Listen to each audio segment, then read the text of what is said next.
Hi students, this is for some of you who missed the class. I'm making this video just for you, just in case you missed it.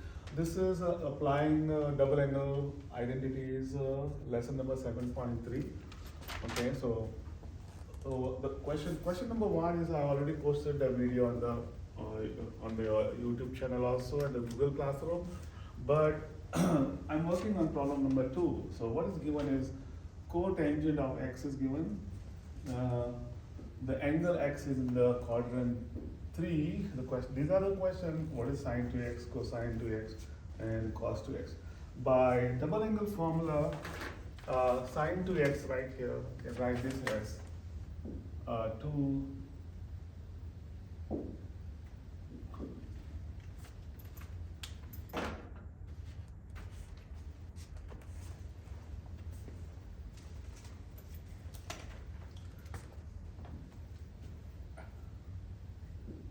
oh god.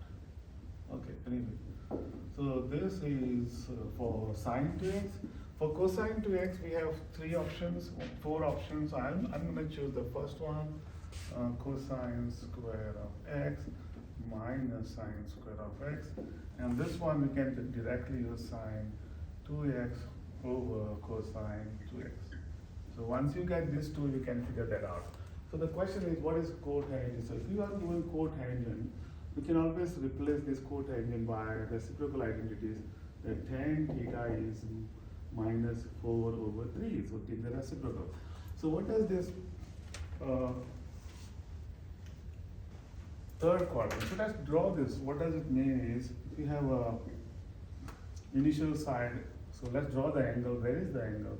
So the terminals, this is the initial side, and because the angle is the third quadrant, it goes all the way this way. Okay, and then I'm going to draw this. It means this is negative 4, so that's negative 4 divided by 3. That means I made a slight mistake here because we are in the third quadrant. This is positive, okay? Sorry about that. So this is plus 3. Now why is because, so 4 over 3, so this is the angle theta, so that's opposite over adjacent, so that's 3. So this is the angle, so this becomes the 3 and this is the 4, and because we are on the negative side, this is minus and both minus, so the point is minus 4 and minus 3, so that's the cosine and that's the sine. Because cosine is x, sine is y. So once you get tan theta, so from here, if this is negative 4 and this, you get the hypotenuse. This distance is is just using 3, 4, and 5 is the Pythagorean triplet. And it's because 3 square plus 4 square is 5 square. Or you can directly write hypotenuse is square root of leg square plus leg square. So we already know that this is going to be this is 5. Once you know that from tan theta is 4/3, sine theta will be opposite over hypotenuse, but here I remember the sine theta is the x, the y divided by the radius.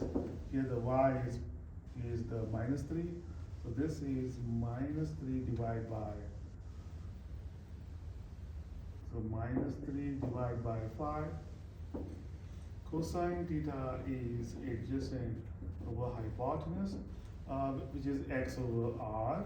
That's the definition of cosine for any angle. So in this case, this is 4, that's negative, that's x. X is negative 4 divided by 5. And you get, yeah, so there you go. So you know both of them, and let's plug it in. So this become equals to 2 times sine x. So sine theta, because the question is asked, what is, I should put this as x, because they gave us x there, so I'll just write this in there. Now don't get confused with this x here. The x is the angle, and this y and x, they are the coordinates x and y. So just want to make sure we don't get confused with this. This is the y coordinate. Let's put this is like a y coordinate. This is like a I'm gonna use the uppercase X and Y. So let's plug it in here. 2 sine X. Sine X is negative 3/5, so that's negative 3/5. And then cosine is also negative 4/5. And the answer is 2 negative, we make it positive. And 2 times 3 is 6, 6 times 4 is 40. So we can write 40, 24, sorry. This is 24 divided by 25, and you are done. Then the second one is cosine 2x is cosine square minus sine square. Like cosine is minus 4/5. This is minus 4/5. And that the other one is minus 3/5. Okay, so this will be 16 divided by 25. And minus this will be 9 divided by 25. And you subtract this and you get 16 minus 5 is 7, 25, and you're done. And finally, tan 2x is sine x, so that's the sine. This will go right here, which is 25 divided by 24 divided by 5. And cosine 2x is 7 over, here it is, this goes right here, 25, and you can use flip change, keep change flip, or you just cross this up because they are the same denominator. And what stays is this 24 divided by 7, and you're done.